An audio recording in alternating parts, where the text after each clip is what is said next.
Na-recover sa dagat sa bahagi ng Sarangani sa Davao Occidental ang mga labi ng 5 sakay ng lubog na motorbangka sa Davao Gulf.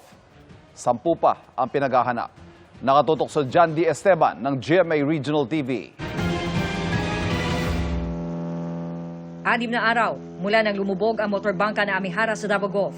5 bangkay ang natagpuang palutang-lutang sa dagat na sakop ng bayan ng Sarangani sa Davao Occidental.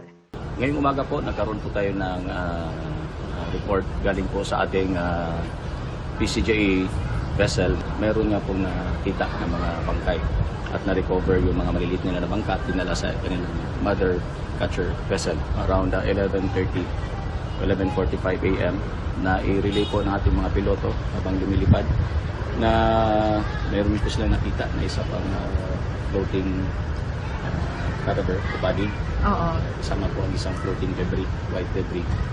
Malapit din naman po ito sa ating SAR area.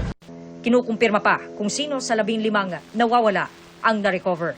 Ihahati ng mga bangkay sa Balot Island, Davao Occidental sa kaililipad sa Davao City.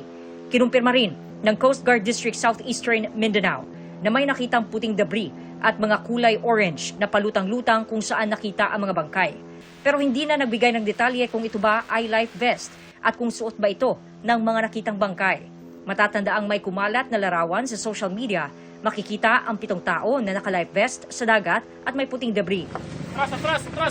Sa ngayon, isa pa lang sa 16 na sakay ng bangka ang nasasagip. 10 pa ang pinaghahanap. Mula sa GMA Regional TV 1 Mindanao, John D. Esteban, nakatutok 24 oras.